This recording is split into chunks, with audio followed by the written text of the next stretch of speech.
കേരളത്തിലെ വിദ്യാഭ്യാസ രംഗം കലുഷിതമാവുകയാണ്.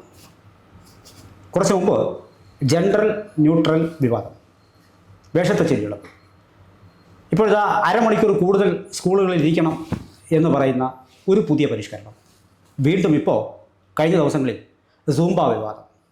സർ, വളരെ വിചിത്രമാണ്. സാധാരണഗതിയിൽ ഒരു വിദ്യാർത്ഥിയെ സ്കൂളിലേക്ക് അയക്കുന്നത് എഴുത്തുമാനം പഠിക്കാൻ. പക്ഷേ ഇപ്പോൾ നമ്മുടെ മന്ത്രി പറയുന്നു 10 മാർക്ക് വായനയ്ക്ക് കൊടുക്കുന്നു. വളരെ വിചിത്രമാണ്. മന്ത്രിയുടെ വായിൽ നിന്ന് തന്നെ വരികയാണ്. ഒടുവിലിതാ ലഹരിയുമായി ബന്ധപ്പെടുത്തി കുട്ടികളുടെ ചില സമ്മർദ്ദങ്ങളുണ്ട്. ശരിയാണ്, കുട്ടികൾക്ക് സമ്മർദ്ദമുണ്ട്. സമ്മർദ്ദം ഒന്ന് ലഘൂകരിക്കുന്നതിൻ്റെ ഭാഗമായിട്ടാണ് നമ്മുടെ വിദ്യാലയങ്ങളിൽ സൂംബ ഡാൻസ്.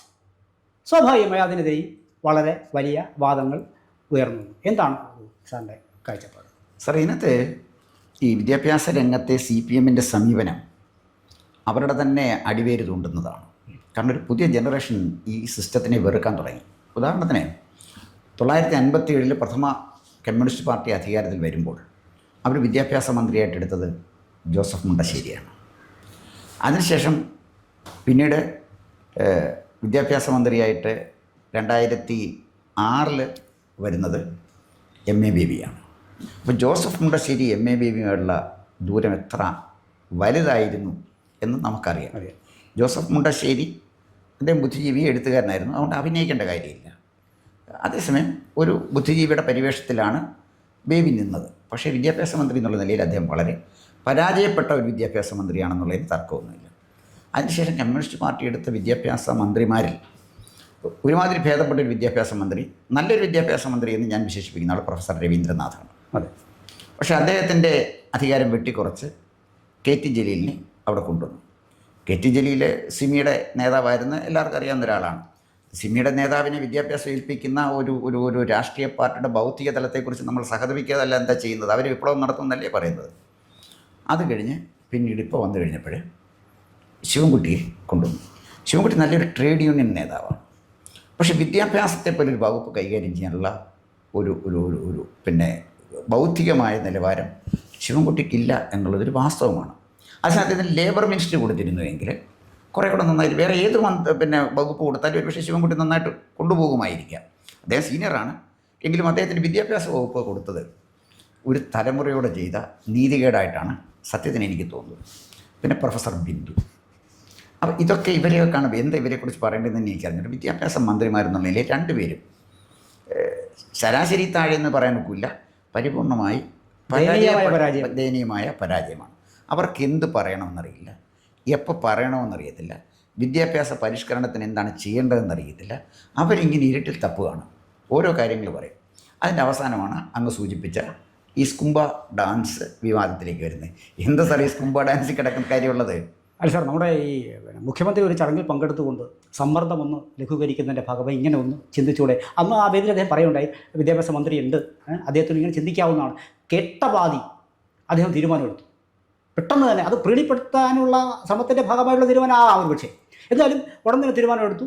അത് പ്രാവർത്തികമാക്കാനുള്ള നടപടികളിലേക്ക് അദ്ദേഹം കടന്നു. അങ്ങനെ ആയിക്കോട്ടെ. പക്ഷേ ഇത് നമ്മുടെ സംസ്ഥാനത്ത് വളരെ വ്യക്തമായി തന്നെ ഒരുപാട് അധ്യാപക സംഘടനകളുണ്ട്, പൊതുസമൂഹമുണ്ട്.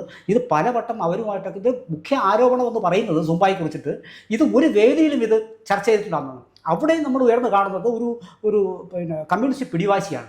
ഞങ്ങൾ പറയും, നിങ്ങളത് കേട്ടുകൊടുക്കുക. 2 ദിവസം മുമ്പിട്ട് ഉച്ചഭക്ഷണമൊക്കെ കൂടി കൊടുക്കാൻ വേണ്ടിയാണല്ലോ ഇവർക്ക് പൈസ കൊടുക്കുന്നത്. ഉച്ചഭക്ഷണം കൊടുക്കില്ലെന്ന് ഒരു അധ്യാപനം പറഞ്ഞില്ല. അതായത് അവരുടെ ലക്ഷ്യം മറ്റു പലതിലേക്കാണ്. പതിയെ ഈ ഒരു മെയിൻ ഇഷ്യൂവിൽ നിന്നും കാര്യങ്ങളെ ഡൈവേർട്ട് ചെയ്ത് കൊണ്ടുപോവുക. ഇവിടെ അതാണ് സംഭവിച്ചത്. അപ്പോൾ നിലമ്പൂർ ഒരു ഉപതെരഞ്ഞെടുപ്പ് കഴിഞ്ഞിരിക്കുന്നു. ആകപ്പാട നില തെറ്റിയ മട്ടിലാണ്.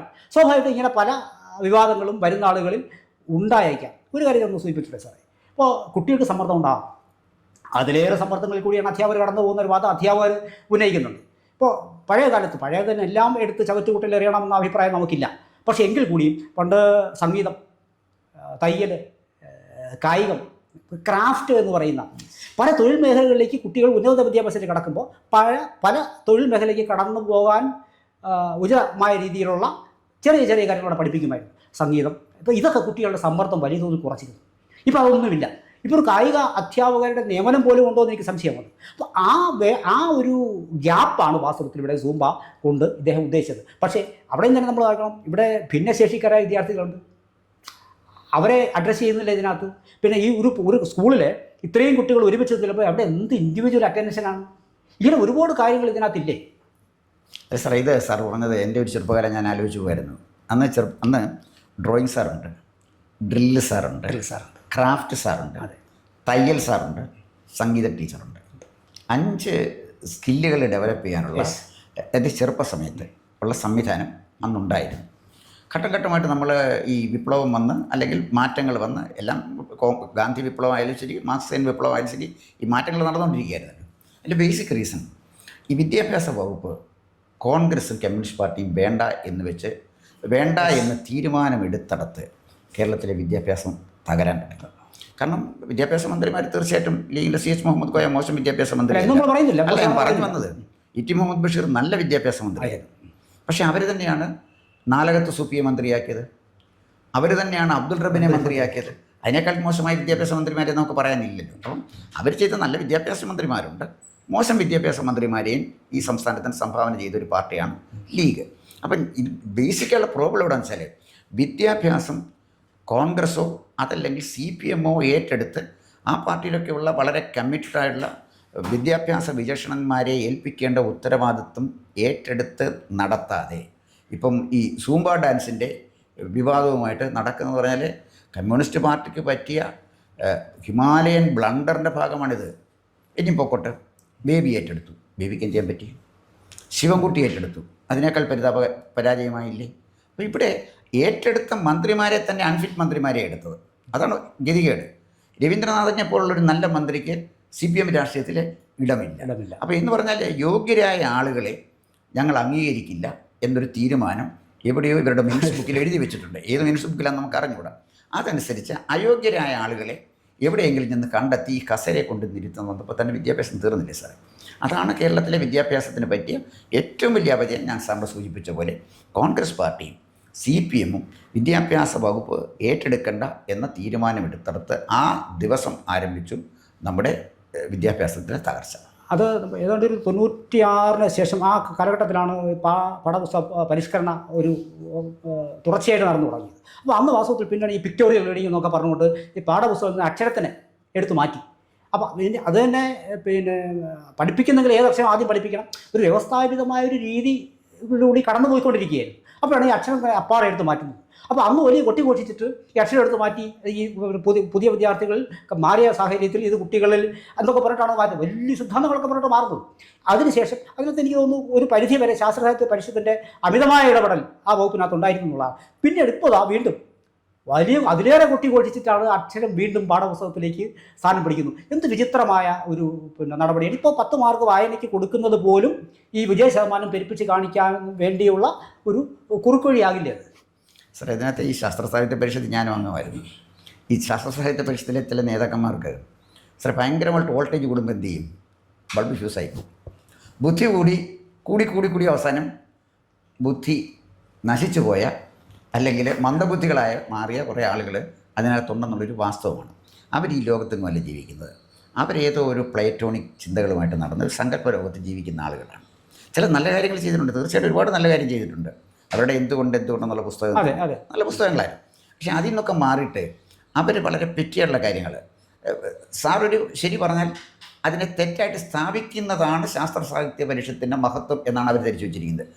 ഒരാളൊരു അഭിപ്രായം പറഞ്ഞാൽ അവരുടെ അഭിപ്രായത്തിൽ നിന്ന് വ്യത്യസ്തമാണെങ്കിൽ സാറിനെ എങ്ങനെ മണ്ടനാക്കാം എന്നുള്ളതിനെക്കുറിച്ച് ഗവേഷണം നടത്തി അവർ സ്ഥാപിക്കും പത്രങ്ങളിൽ വഴി. ഇതാണ് ആ സ്ഥാപനത്തിന്, ആ സംഘടനയ്ക്ക് പറ്റിയൊരു അപജയമത. ഇന്നാരെങ്കിലും സീരിയസ് ആയിട്ട് ഇതിനെ എടുക്കുന്നുണ്ട്. ഈ സാറ് പറഞ്ഞ പോലെ 2 തരത്തിലുള്ള കോമാളികൾ നമ്മുടെ സംസ്ഥാനത്തുണ്ട്. 2 തരത്തിലുള്ള കോമാളികൾ. അതിലൊന്ന് വിദ്യാഭ്യാസ വിചക്ഷണന്മാരുടെ കോമാളികളുണ്ട്.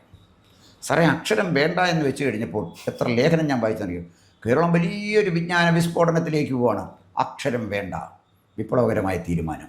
അക്ഷരം പഠിക്കാതെ തന്നെ കുട്ടികൾക്ക് അറിവ് നേടാം എന്ന് മാത്രമല്ല ആൽബർട്ട് ഐൻസ്റ്റീൻ്റെ ലെവലിൽ എത്തിച്ചേരാൻ കഴിയും. അതിന് സിദ്ധാന്തമൊക്കെ അത്. അക്ഷരം പഠിക്കണ്ട, അക്ഷരം പഠിക്കാൻ ഭയങ്കര സ്ട്രെയിനാണ് തലയ്ക്ക്. എന്നെഴുതാൻ ഒരുപാട് ബുദ്ധിമുട്ടാണ് കുഞ്ഞിന്. അതുകൊണ്ട് ഒന്നും എഴുതാതിരിക്കുക.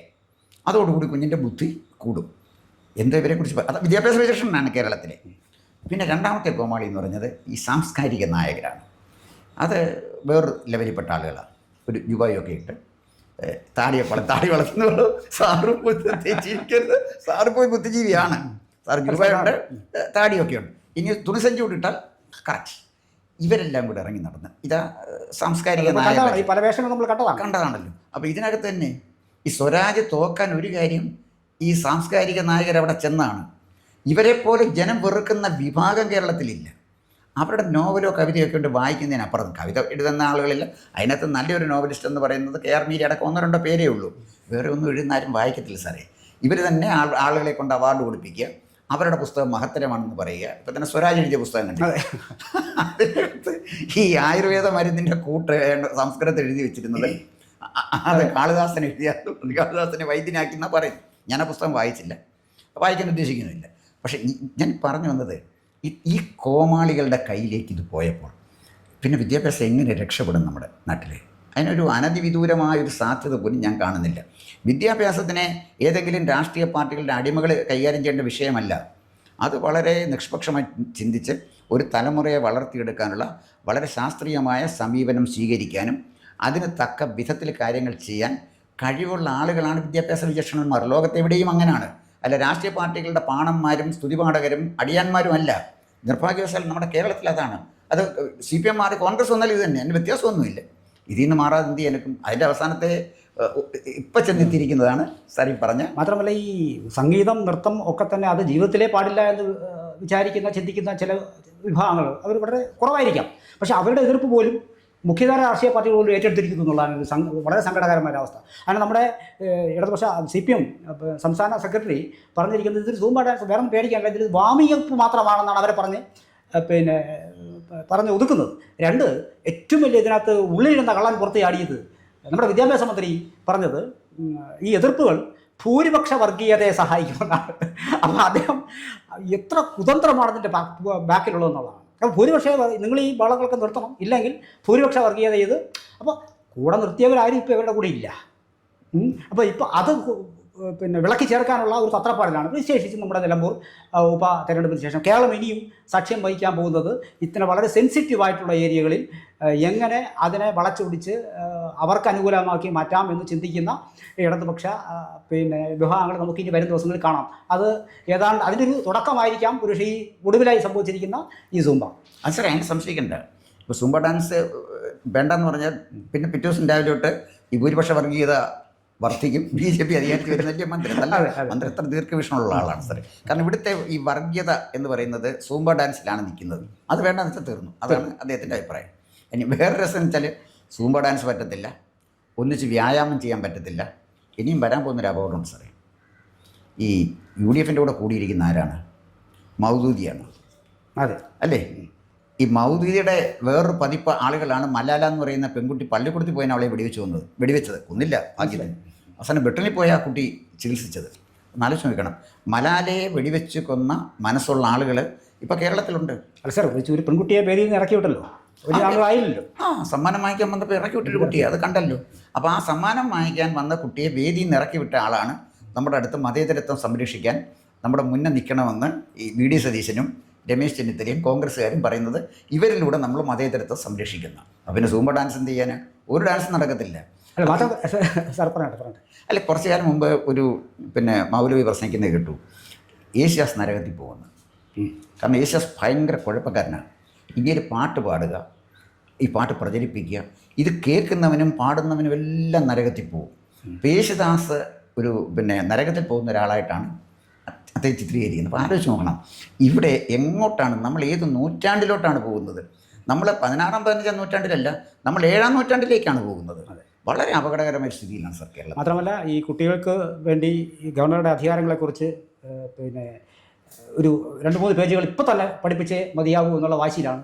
തികഞ്ഞ ഒരു ഭരണഘടനാ സ്ഥാപനത്തിനെതിരെ ഇത്തരത്തിലൊരു വാക്ക് വിദ്യാഭ്യാസ മന്ത്രിയുടെ വായിൽ നിന്ന് തന്നെ വരുമ്പോൾ അത് തികഞ്ഞ അരാജകത്വത്തിലേക്ക് കുട്ടികളെ നയിക്കും എന്നൊരു തർക്കമേ ഇല്ല. സാറേ, അതിനകത്ത് വേറൊരു പ്രശ്നമുണ്ട്. വിദ്യാഭ്യാസ മന്ത്രിക്ക് അത് പറയാനുള്ള അവകാശം എന്താണ്?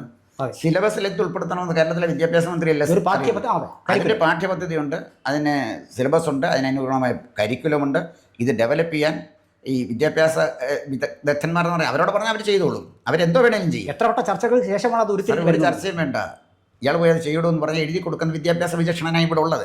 പക്ഷേ ഇവരെ കൊണ്ടെങ്കിലും അതൊന്ന് ചെയ്യിക്കണ്ടേ, അടിയാന്മാരെ കൊണ്ടതൊന്ന് ചെയ്യിക്കണ്ടേ? അതൊന്നുമില്ലാതെ തമ്പ്രം തന്നെ അതങ്ങ് ചെയ്യുമെന്ന് പറയാൻ പറ്റത്തില്ല. അതിന് പ്രൊവിഷൻ നമ്മുടെ നിയമത്തിലില്ല. വിദ്യാഭ്യാസ മന്ത്രിക്ക് അങ്ങനെ ഒരു സിലബസ് മാറ്റാനോ കരിക്കുലം മാറ്റാനോ, അതിന് ആരെങ്കിലും കുറേ പേരെ പറഞ്ഞാൽ കേൾക്കുന്ന ആളുകൾ ഇഷ്ടംപോലെ കൂടുണ്ട്, അവരിൽ 1-2 പേരെ വിട്ട് ചെയ്യണം. പക്ഷേ വിദ്യാഭ്യാസ മന്ത്രിക്ക് അതിന് കഴിയില്ല എന്ന് അദ്ദേഹത്തിന് അറിയില്ല. അദ്ദേഹം പറയേണ്ടിയിരുന്നത് ഇതിനെക്കുറിച്ചൊക്കെ പാഠ്യപദ്ധതിയിലേക്ക് ഉൾപ്പെടുത്തണോ എന്ന് ആലോചിക്കണം. വിദ്യാഭ്യാസ വിചക്ഷണന്മാർ അതിനെക്കുറിച്ച് ആലോചിക്കണം. നമ്മുടെ കുട്ടികൾ ഭരണഘടനാ സ്ഥാപനങ്ങളുടെ അധികാരങ്ങളെക്കുറിച്ചും അവരുടെ റെസ്പോൺസിബിലിറ്റിയെക്കുറിച്ചും ഡ്യൂട്ടീസിനെക്കുറിച്ചും പഠിച്ചിരിക്കണം എന്ന് പറയുന്നത് തെറ്റില്ല. പക്ഷേ അതിനൊരു സിസ്റ്റമുണ്ട്. ഗവർണറുമായിട്ട് വഴക്കുണ്ടാക്കിയപ്പോൾ ഗവർണർക്ക് അധികാരമുണ്ടോ എന്ന് ചോദിക്കാൻ പോകുന്ന മന്ത്രിക്ക് മന്ത്രിയുടെ അധികാരം എവിടെ വരെ ഉണ്ട് എന്ന് അറിയില്ല എന്നുള്ളതാണ് ഏറ്റവും വലിയ തിരിച്ചറിവുണ്ടാവട്ടെ. സാറേ, അന്ധനെ നയിക്കുന്ന ഒരു കാലഘട്ടത്തിലേക്ക് കേരളം മാറിയപ്പോൾ സൂംബ ഡാൻസ് വരും. നാളെ എന്തൊക്കെയാണ് വരുന്നതെന്ന് ദൈവം തമ്പുരാനെ അറിയത്തുള്ളൂ. ഇതൊക്കെ അനുഭവിച്ച് മാത്രമേ നമുക്ക് ഈ ഭൂമിയിൽ നിന്ന് കടന്നു പോകാൻ പറ്റുള്ളൂ. അതാണ് കേരളത്തിലെ സ്ഥിതി. നമസ്കാരം.